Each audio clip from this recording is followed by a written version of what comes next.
This is Keys to the Shop, live interviews at Coffee Fest Louisville 2023, Part 1. Well, hey everybody, and welcome to another episode of Keys to the Shop. This show is designed to give you insights, inspiration, and the tools you need to grow as a coffee service professional. And this series is where I get to sit down with presenters from Coffee Fest trade show. I go to Coffee Fest as a presenter, as a judge myself, 4 times a year. And each time I go, I get to sit down with an assortment of teachers and presenters and trainers that will inspire us and give us insights and tools to help us grow our businesses. And this is part 1 of 4 interviews that I did on the show. Each one is about 20 minutes and packed with a lot of value. And really quickly here, I do want to let you know, Coffee Fest, what I've been talking about as a trade show, the basis for this series, is still going on this year. There's 2 more shows coming up in 2023. There's one in Anaheim, California. That is in the beginning of August. And then in November, we've got Orlando, Florida. Go to coffeefest.com and learn more about upcoming shows. You can get 50% off your registration at general admission by using the code KEYS. That's KEYS. This is just an incredible resource for you to take advantage of when you want to improve your operations, your leadership, your management, your menu, your business in general. The free or accessibly priced trainings, workshops, lectures, and panel discussions do not disappoint. Of course, there's the trade show, the throwdowns, the parties, the networking, the inspiration. It's really all happening at Coffee Fest. Check them out over at coffeefest.com. Get registered today, and for general admission, get 50% off by using the code KEYS. When you do so, again, check them out at coffeefest.com. Okay, so like I said, we are going to be doing 2 of the 4 interviews in this part 1 of the live interviews from Coffee Fest in Louisville, Kentucky. And we're going to be talking with Jackie Nguyen of Caphe, as well as Sean Roberson of West Louisville Coffee. Now, if you've been listening to the show for a while, you might know the name Jackie Nguyen, or if you are just a fan of really awesome coffee and community and culture, then you also might be familiar with Jackie Nguyen because she is the owner, the founder and owner of Caphe in Kansas City. This concept was something that she came up with after being on Broadway doing Miss Saigon and wanted to become an entrepreneur. She started Caphe. I was honored to be able to help her as a consultant along the very beginning of her journey. And since then, Caphe has become so well established, respected, and the business is rooted in a celebration of Vietnamese coffee and culture, as well as being dedicated to the celebration of marginalized communities and providing an amazing, welcoming space that, of course, serves great coffee. And one of the things that Jackie has done so well from the very beginning is social media. She had immediately, it felt like immediately, she got up to like 10,000 followers, but she has just attacked it from day one and in such an authentic and consistent way. And I've always pointed clients in the direction of Caphe as an example of kind of how we can create culture and life within these digital platforms. And that's what Jackie was invited to Coffee Fest to speak about this time around in Louisville, and what I talked to her about in my conversation on the show floor at Coffee Fest. She has a lot of great insights and recommendations for you to follow for your coffee shop. I really stress, do what Jackie says. Jackie is absolutely wonderful at this, and she's practiced it with her own business. It's very powerful, the techniques and the insights that she gives here. So I hope you have your listening hats on, and let's get right to it. Here now is my conversation with the founder of Caphe, Jackie Nguyen. Jackie Nguyen. Yes, hi. Welcome back. Thank you. Yes, welcome back to me, and thank you for having me again. Of course. I always point people in the direction of your episode. I just did just a second ago at the table here. Wow, Yeah. Thank you. I mean, it's really fantastic to have seen the growth of your business. Such a pleasure to have gotten to work with you, and then just the success that you've seen, like, it feels like you're a juggernaut in coffee. No, I'm not saying that to like flatter you. I mean, I'm literally like, this is extremely a beautiful story, Thank right? you. So you're here talking about social media, and that's Yes. one of the things I actually was telling a lot of people is like, Jackie blew up her social media even with a trailer, and a lot of people will hold themselves back from social media, but you just launched right into it. You gave a class on this earlier Yes. this morning. So I guess we'll just start and think about, we've heard your Founder Friday episode about the show, but with social media, what was your thought about that from the get-go? What made it easy for you, or not easy, Right. to jump in head first and get as thorough as you did with Instagram? Yeah, so I come from a show business background, and I was an actor, and so I look at everything as if it's a show or if it's an opportunity to present to an audience. And when I saw that Instagram was a free tool, I look at it as free commercials. And I reiterate this to many people who, ask me, how do you do it? Like, what do you do? And I say, I look at it as a tool that's free, and it's a resource that you should be using. And, people invest so much money into commercials, into marketing. When there's like a free commercial platform for you in your palm of your hands. Yeah. And so I think one of the things that has really helped me is to let go of the expectations of what social media is. And I reframe it and I look at it as if it is a literal tool in my toolbox that's free, and it's probably one of the most valuable things that I can use, and you can get the biggest return of investment because you're not investing much money into it because it's mainly free. Obviously, there's time that goes into it. But if I think of it as commercials, how many times a day are you seeing a commercial on Hulu or Netflix or, on those major streaming platforms or on YouTube? Like, brands are trying to get their face out there, and you can do the same thing with Instagram. So I really dove into that mind space of being like, I'm not going to think about likes. I'm not going to think about numbers. I'm not going to think about any of those things. I'm just going to think about, if one person sees my commercial, that's one more person that's going to see my coffee shop or the story that I'm telling.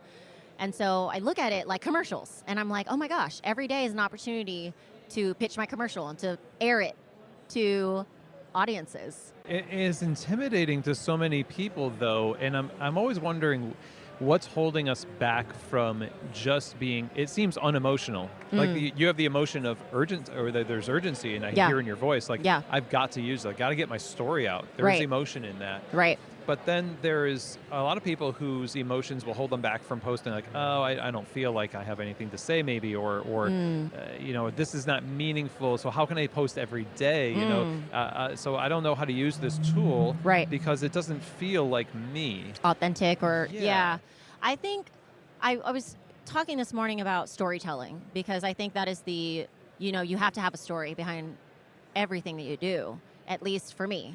And I try to have like a good balance of, urgency and a good balance of logistics, balancing emotion.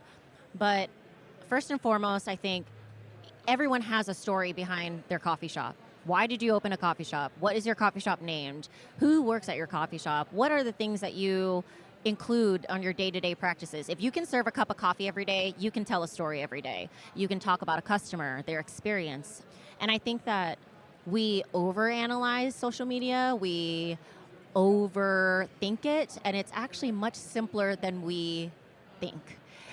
It is just a simple photo and a simple caption when it comes down to it. And your caption can be as simple as what you're texting your best friend. I think that one of the things I really try to do and practice myself is have an authentic voice. Whether that is I'm having a good day or a bad day, my customers and my audience, they know what's going on with me because I am the brand of my shop. I represent my shop. I have emotions, I have problems, I have issues, and I air those on social media. I do, one thing is I do have a sense of fearlessness. So for me, I don't think about the criticism or anyone's necessarily like their negative feedback, but I think about what impact could I be having on one person today, or can my message or can my social media educate or maybe bring awareness or bring some joy or alert someone. Yeah. So, yeah, I mean, it is a balance, but I think if we don't think about it too much, it becomes easier.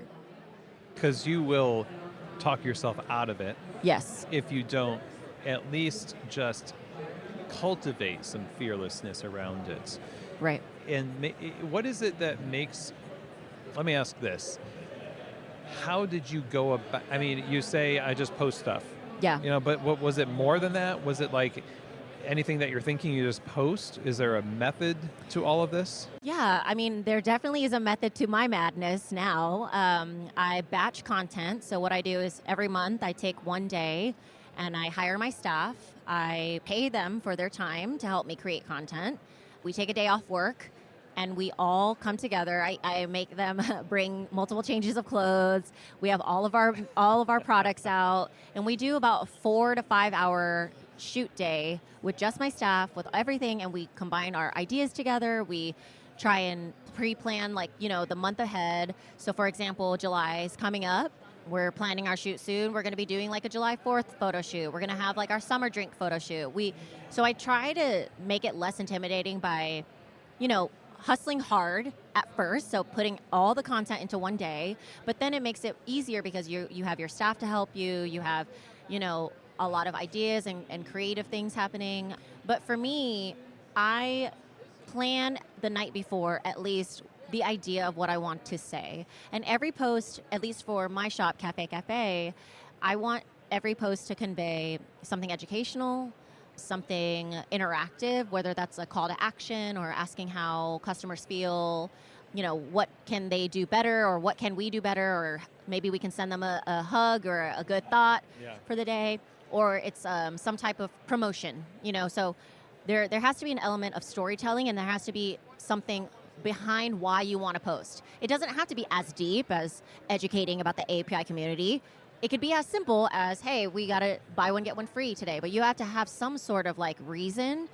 I think that's when a lot of social media fails, is when they just post to post. And that is kind of, I'd rather you not post versus post something with a little bit of thought behind it. Okay. I want to explore that a little bit, because some people do have meaning behind what they want to post, but they feel like it's just posting the post. So how do you know the difference if it's posting the post versus you just kind of dogging your reasons? I think if you can look back at your post and if there can be one takeaway from it, then you should post it. For example, if you see, if it's at a location, if you're like a mobile coffee truck and you are posting your hours, okay, that's a really great reason to post, because you're posting, when people can find you, where you are, things like that. But if you're just posting a random cup with a random latte art, can you at least be like, this was done by our barista? Then that gives an element of humanity. I'm always trying to encourage a lot of folks to bring in humanity into their social media. I'm always saying, make sure there's someone holding your cup. Make sure there's a face in your posts. Make sure that at least in your caption it doesn't seem robotic. It seems very conversational, because ultimately it's human connection that people crave. It's more than coffee. It's why. Why are you selling me this coffee? Why are you existing? Why do you have your coffee shop? Okay. So to me, it can be very simple, but if you look at your posts and you're like, okay, I have a reason why I did this, that should be enough. Yes, good. And I would encourage anyone listening, the reasons you have for doing things are probably valid. Yeah. I mean, and so if the fearlessness that Jackie has for this stuff, you can kind of get that through osmosis, through the airwaves here. Yes, please. To just take a step and do it consistently, and you probably have more to yourself than you give yourself credit for. Absolutely. I mean, you have learned a ton about yourself just through the process of running your business. Yes. Right? And you were not as involved in social media before. No. When you were doing theater, and I mean, you didn't have to be necessarily. Right. But I'm sure that this was a process of discovery for you along the way. Absolutely. I discovered a lot. I try all of my, I started with 0 followers. I was started from the ground up. I never owned a coffee shop. I never owned my own business before. So I learned a lot by just trying. You learn more by just doing, and instead of sitting in that fear and comparison and worry and just being like, oh my God, I don't know if this is going to be cute or if this post is saying anything. Well, you might as well just try. And like, it's better than not, and you can learn from that. I jumped in and I just tried, and I feel really lucky that there are people out there that understand my story and they want to know more about why I do what I do. And I just think social media can be so beautiful of a tool. It can connect you. Yeah. And I started during the pandemic, so my social media was the only way I could actually tell people my stories because, we weren't meeting face to face yet. Yeah. And so I utilized that. That helped me learn, oh, wow, this is a tool that I can use to reach people and to talk to people and to interact with people. I don't think people realize that you can do that. Interestingly enough, social media can be very isolating because it's an online medium, and we do crave connection. You are a unique individual. At the same time, you're not. Right. In the sense that you have the same needs as other people, and when you are fearlessly presenting who you are, and also what your business stands for, and the people that are with you that add, layers to that. Right? Yeah. That gives other people confidence that their emotions or their desires or their tastes are validated. Yeah. Right? And so you're not only just saying, hey, come buy the hella good latte right. on the menu. Yeah. You're coming and saying, like, no, we're just like you, essentially. And if that, resonates with you, you should come on by. And yes. even if you don't come in, there's a lot of people that have never been to your shop before, but they have because they're on your IG and they feel like they've been there. That's really interesting. That's my hope. My hope is that, when you look at my Instagram, you at least see my face, you hear my voice, you understand my brand, you understand my vibe. And I think every social media page should have that. As an owner, we got to know what you look like. We got to know what you sound like. Yeah. We got to know your vibe, and we got to know your brand. And like, your brand is you. It's the only thing that no one can take away from you. No one can copy it. The way you dress, the way you sound, like who you are, that is your brand. And if you can portray that on your social media, it's gold. I'm an introvert, though. I'm behind the scenes, that kind of thing, right? I'm just a stagehand, Yeah. So how do you overcome that? I mean, if that's the case, is it just like get over it and do it anyway? Well, there are practices that you can do. Obviously, you can try and record yourself a few times to get the jitters out. But there are other introverts out there, and that's something to remember too, is that not everyone is extroverted. Not everyone, is comfortable with a mic or a camera, but that is relatable. Those things are relatable. You can literally post a picture and be like, I was really nervous to post this picture because I'm not necessarily a front of the camera guy, but I would really like to meet you. Yes. That's relatable content, and I think if you use your authenticity, that is what's going to gain followers. There's going to be other introverts that are like, oh my gosh, I love Chris. He's just like me. He doesn't really want to post stuff, but he's trying. Maybe that'll help someone else. Yeah, so it's a service. It's hospitality. Absolutely. It is absolutely hospitality. I use every day as an opportunity to interact with my customers every single day. I run all my socials. I'm the one that posts, writes all the content, interacts on the, DMs everyone, because I feel like I get to talk to my customers and I get to have them in my, in my phone. And I can just be like, oh my gosh, thank you for stopping in today. When someone posts a picture, about my drinks, I'm like, thank you so much. Like, that means a lot to me. That's a great way to, if you just take from this conversation the idea that we have to have a mindset shift that the platform and the opportunity is a gift. Yes. To be utilized and let that embolden you to take that step and say, how could I not serve my customers in this way? That changes a lot of things. So let me ask you this. I want to know what the first steps would be. If you had somebody coming to you and said, look, it's about 4 or 5 days between social media posts. And when we do, it's usually like, coffee's hot, come in, that kind of stuff. Yeah. Like, how do I start the process of revamping my social media next week? Okay, so if you have like 5 days and you want to revamp your social media, number one is you want to digest things that you want to be like. So go and follow coffee shops that inspire you, like their feed inspires you, because the more that you're digesting, we all doom scroll, we all, go through Instagram and TikTok, but we want the things that we're consuming to enlighten us and to encourage us. So that's the first thing, is to look at other people, see what they're doing, what inspires you, and take notes. Yeah. Treat it like a school assignment. Like, take an hour and just go through and be like, oh, I love this coffee shop's colors, or I love, this coffee shop's messages, or their captions are really provoking or fun. So start with doing it like that. And then I'd say to really sit down with yourself and look at your personal branding. Do you like what your Instagram looks like? Why? Why don't you like it? Why do you like it? Like, what do you dress up like? It's very simple as looking in the mirror, honestly. When you look in the mirror, what colors are you wearing every day? Are you casual? Are you more clean? Are you more feminine? Is that vibe coming through? So it's a lot of self-analyzing. It's a lot of deconstructing of yourself, because your branding should be you. So it's a lot of self-reflection. I think that is probably the number one step to rebuilding your brand, is to kind of like, who are you? Yeah. Who are you? And like, is it clear on your social media? And then ask for help.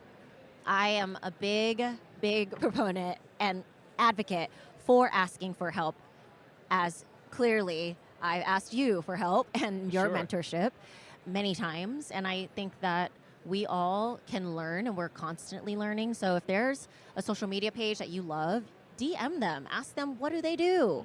How do you get your pictures to look like that? Like, can you collaborate with me? Maybe help me? Coffee shops are always, I would hope we're good people and we want to help each other. More often than not. Yeah. So I hope we would want to help each other out. So I have been, a huge advocate for asking for help too. Okay, yeah, and then that is consistent, because when you shared on the show before, you were touring, and you were like sitting down with people, interviewing them, asking for help. Like, you're a coffee shop owner. Tell me what it takes to be a successful coffee shop. Yeah. And you just went out and got the information.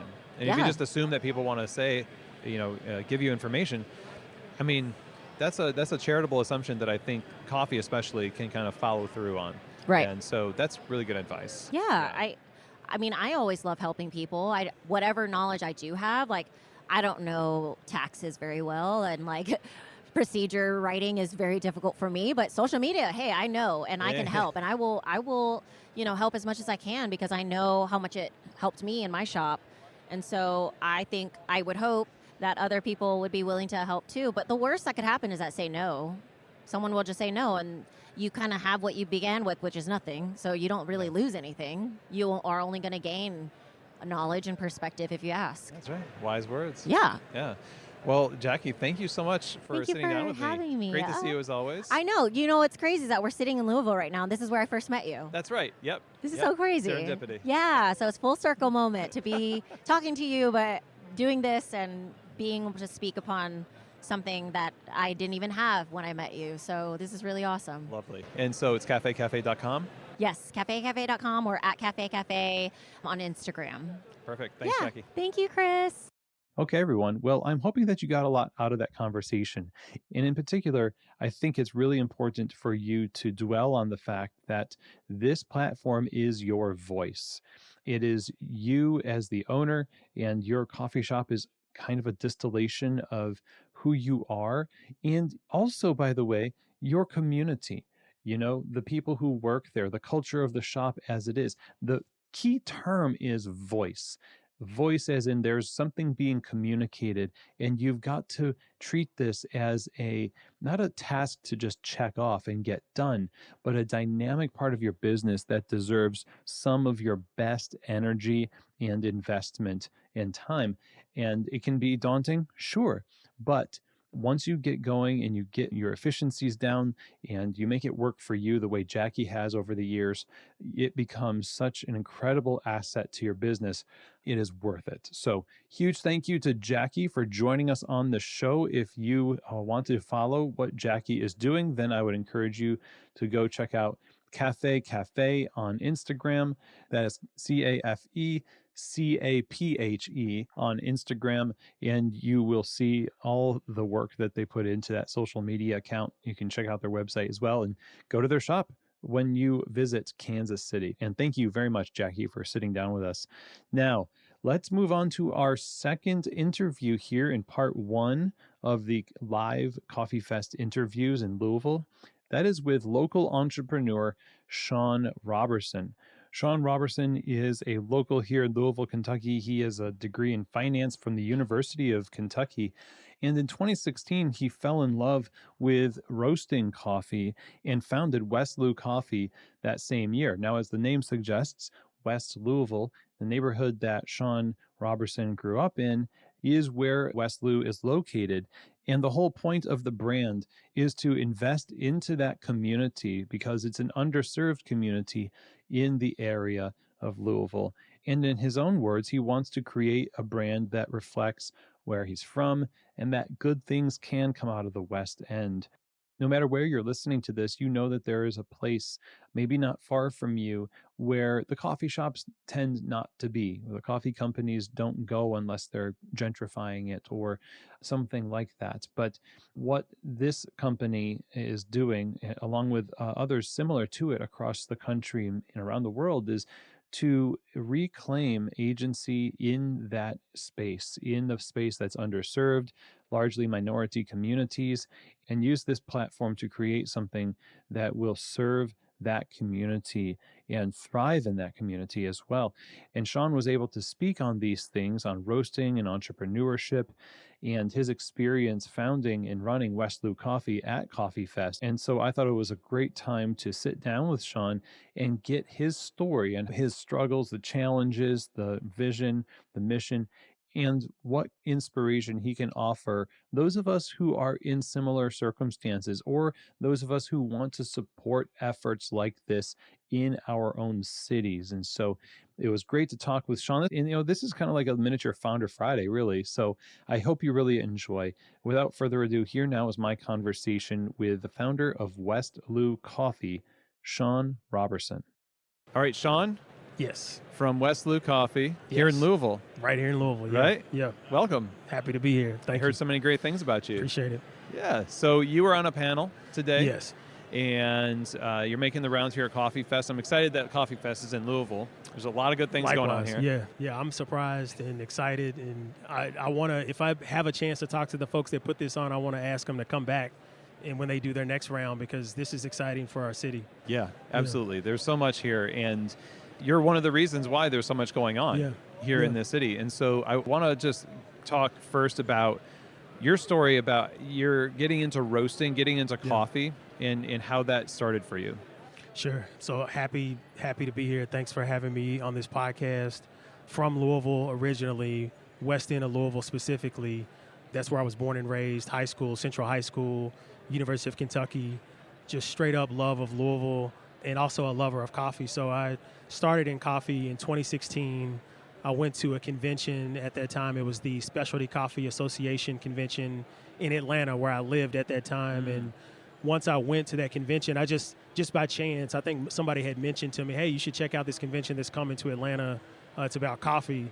And when I went, I just saw like farmers, roasters, baristas. I saw competitions on how to like actually brew and make coffee, and art. And it just seemed very interesting just seeing that, and also just the creativity around it. And then, so once I went, I immediately gravitated towards the roasting side of it. So the green bean, its history, where it comes from, how it's roasted, how it goes from a plant, from a fruit, to a green bean, to actually in your cup that everybody consumes, or a lot of people consume on a daily basis. So just love the story of coffee and where it comes from, and fell in love. And ever since then, I've just been roasting and created this brand, West Lou Coffee, out of my love for my community and also this product that is coffee. Okay, so it was just the people and the story behind coffee that attracted you to it. Yeah. When you started roasting is a kind of a solitary thing to do with coffee. So how did you start getting that out to people so that people component was a part of your roasting journey too? I think it was, I don't want to say anything is just by random act. I think everything is sort of ordered in life. And so, like I said, I learned about coffee in 2016. I'm from Louisville. born and raised. I started roasting and just learning about coffee. I went to a school in Williamsburg, Virginia, about like the roasting process from top to bottom, and got certified in roasting and created the brand. And nobody really knew about it. Only my family really knew about it at that time, and just kept going, didn't give up, wanted to get coffee in restaurants and stores, and just thought, why can't West Louisville have a product that is coffee or anything that could be potentially a Fortune 500 company one day? Like, why not have that goal of creating, like how Brown-Forman has created in Louisville, in Kentucky, this great bourbon product? Why can't we, from West Louisville, create this great coffee product and have it be as big as Brown-Forman? And so that was the idea. So my background is in business and finance. And so I've always been like an entrepreneurial kind of person. And so I think just to answer your question, wanted to create a product, wanted to represent West Louisville, and very intentionally wanted to have this thing that not only represented myself, but also represented my community, which is often forgotten, and be a global brand one day. So that was really the goal. Okay, so it is the west end of Louisville being underserved in terms of like attention from businesses, or explain a little bit more about that. So I'm a very visual person. If you just go through the west end of Louisville for like 20 to 30 minutes and just get a feel for the environment, the opportunity, the buildings, the poverty, the grit, and just really get a sense of what West Louisville is, you'll know exactly what I mean when I say often forgotten, often overlooked, under-resourced, underserved in every way possible. Just like any quote-unquote hood that you go to in any city throughout America, that is West Louisville. But at the core of it are people who, families, people that go to church, people that work every day, people that just grind and create for their families on a daily basis. That is my home, and that's what I love. Like I've lived in, like I said, I lived in Atlanta. I don't know if I mentioned, but I lived in Atlanta for like 15 years, and I've seen Atlanta grow from, a great city to like this global city that is just sprawling, and all these different neighborhoods that look like what the West End does now. They used to look like that back in the day, and now they're gentrified on so many different levels. And I'm like, why can't Louisville and the West End be like that? Why haven't we created those opportunities in West Louisville? And so that's also the impetus behind West Lou Coffee is maybe this is a product, potentially this will be a product that'll be that first product that'll spark innovation, creativity, entrepreneurship, and self-determination that I know can do. And so that's behind it as well. So not only a great brand and a great coffee, but also an inspiration to want to create for ourselves, because nobody's going to save us. We are where we are, and we have to create for ourselves.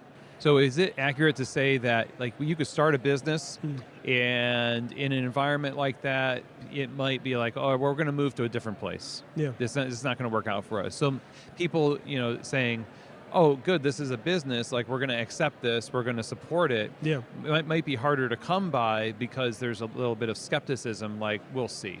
Like there's, if you've been overlooked in the past, you'll be overlooked in the future. Yeah. Like how do you overcome that if that's a factor?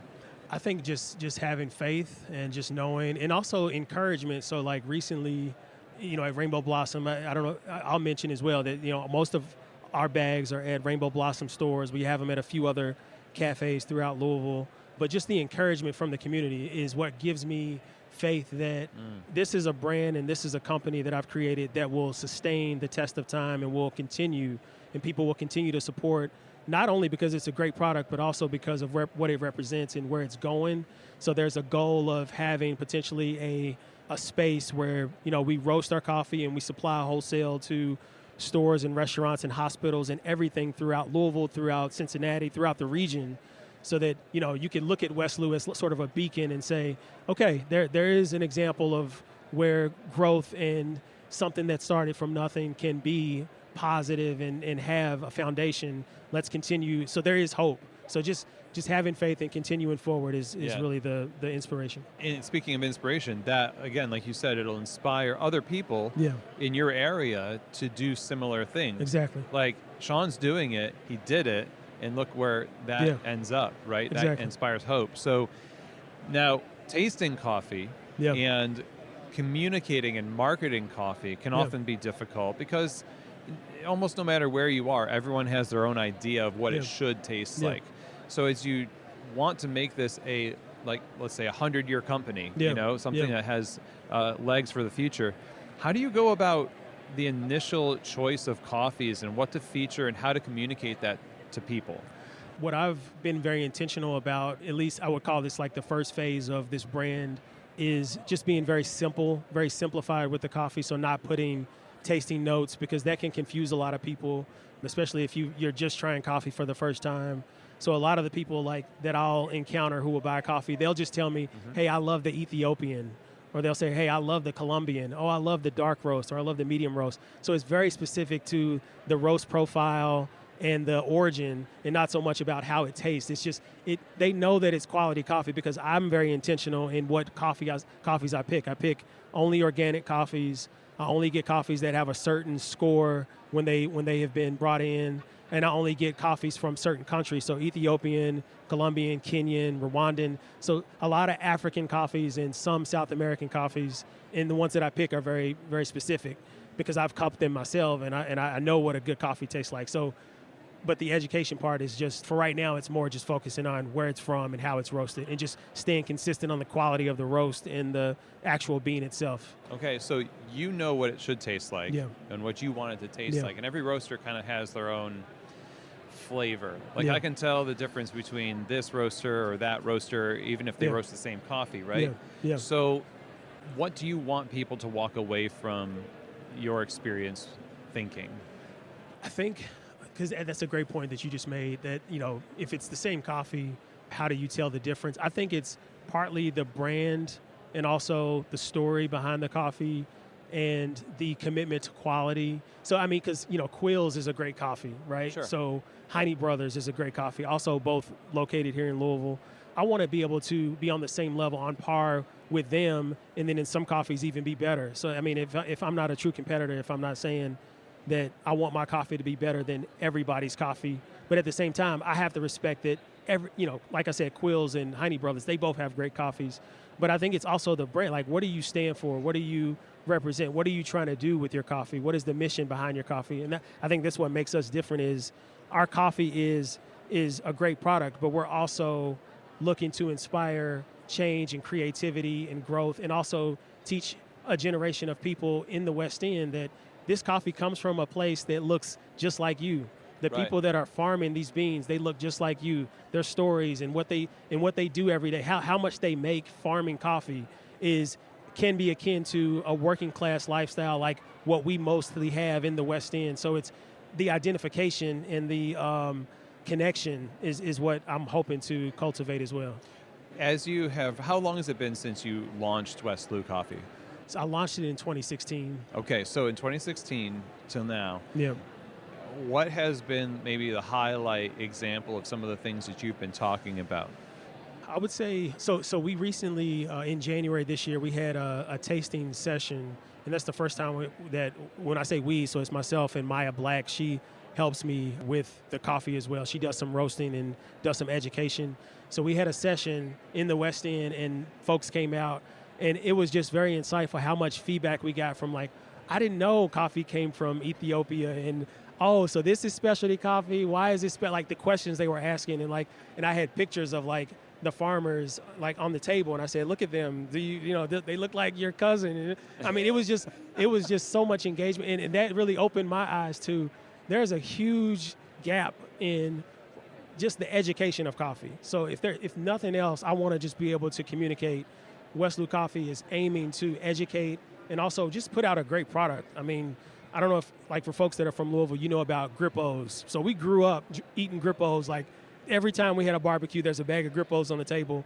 And it's such a local brand that, you almost forget that, like, no, this is, like, a company that, like, distributes Grippos at, like, almost every store. That's what I want West Lou Coffee to be. I want it to be at every store throughout Kentucky, throughout Indiana, throughout Ohio, so that when you go in, you say, I know it, because I know where they're from. I know this guy. I know this is my brand. This is where I'm from. So that's what I want it to be over time. So, yeah. What is the biggest challenge so far? The biggest challenge right now is financial. So, I purchased a building in 2021.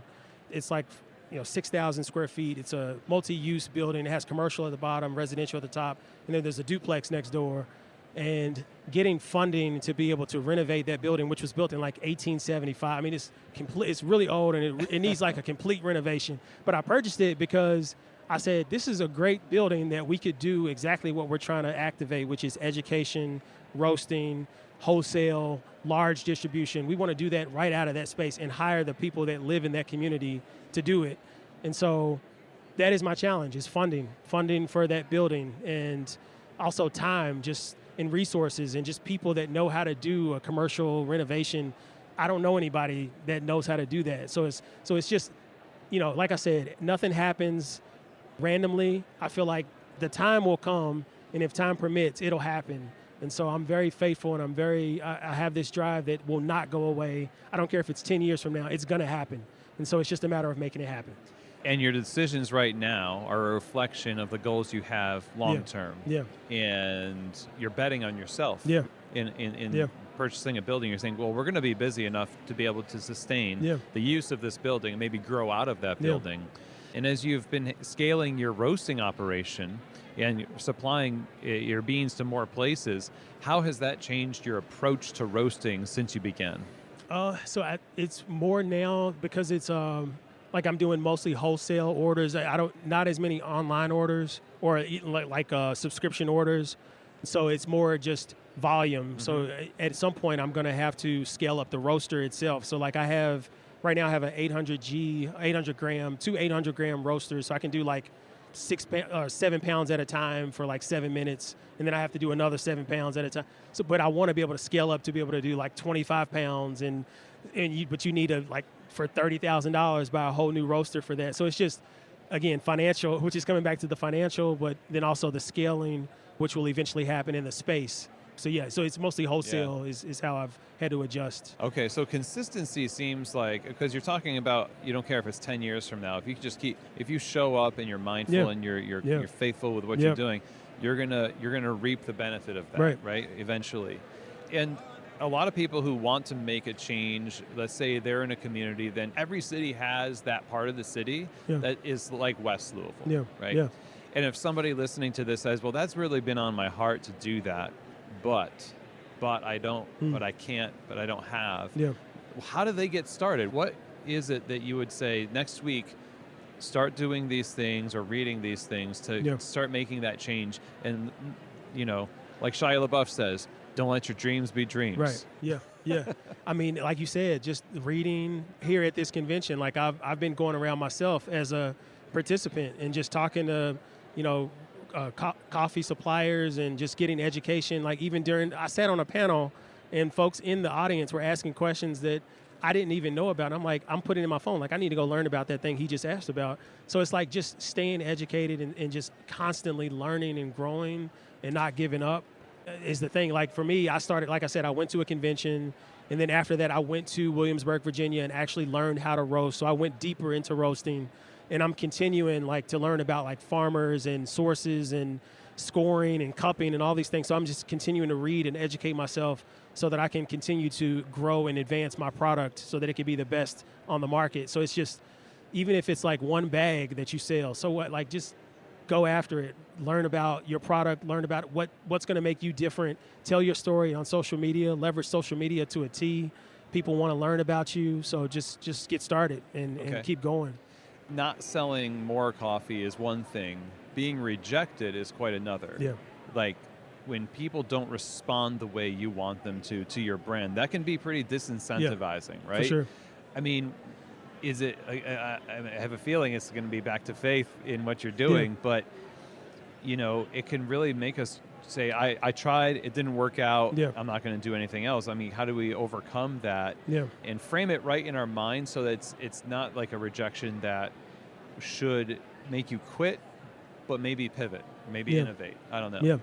Yeah. No, I mean, you have to constantly be ready to pivot and innovate, like you said. So right now, my main focus is on suppliers. And then why is that? Is because I want to make sure that because with inflation, I've found that, a lot of the coffees that I'm sourcing, their prices have gone up. I've had to pass that price on to the wholesale accounts that I have. And so I want to be able to get better at where I'm sourcing and how much I'm getting for my coffee. So I have to pivot my focus, not just on the product, but also on upstream, like how am I getting the coffee and where is it coming from and can I get a better price? And so I'm very much focused on like finding suppliers at this point, and then also the bag itself. So being very intentional about, time, like how much time am I spending on my bags? Am I putting stickers on, or is it the art already embedded in the bag? So I'm finding suppliers on bag design. And so it's just like, you're never going to be too perfect. And like going back to your rejection point. So I've reached out to multiple wholesale accounts. A lot of them said, no, we're not going to carry West Louisville coffee. Does that mean I need to stop, that I'm going to stop what I'm doing? No, like go to the next one and keep driving forward, keep growing, because like, what else are you going to do? Like if you have a dream in your life, whatever it is, it doesn't even have to be coffee. If you have a dream and a goal, what else are you going to do? You're going to give up? You're going to go home? You're going to just sit and chill? No, you have to just keep moving forward no matter what. And so that's what I'm trying to do.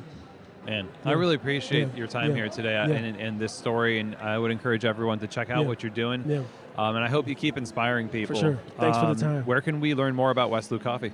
So West Louisville Coffee on Instagram is at West Louisville Coffee. Also, our website is www.westlouisvillecoffee.com. And you can reach out to me. My cell phone number is 678-852-1555. I still have my Atlanta number, so I haven't switched that over yet. But just hit me up, send me a text, and we can chop it up. All right. Thanks, Sean. Thank you. Okay. Well, I really appreciate Sean's words here, especially the idea that you just have to keep on stepping out in faith with trust that this is something that is worth continuing to invest into and get the people around you that can help you make it happen.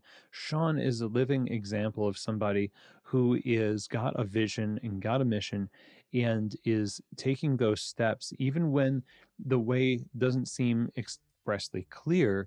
The opportunities, the resources reveal themselves as you move forward. And I'm really excited for the success of West Louisville Coffee and all that's to come. So thank you very much, Sean, for joining us on the show. If you want to purchase West Louisville Coffee and find out more about the brand, follow them on Instagram at West Louisville Coffee. And that's also the website, westlouisvillecoffee.com. And with that, that is the end of part one of these live interviews from Coffee Fest trade show here in Louisville, Kentucky. Really awesome time to sit down with people. Stay tuned for part two. We got two more presenters and experts to sit down with and give you some amazing insights to help you run your coffee shop well and develop you as a professional. Don't forget to check out coffeefest.com. Stay tuned, and as always, I hope that this episode has truly given you keys to the shop.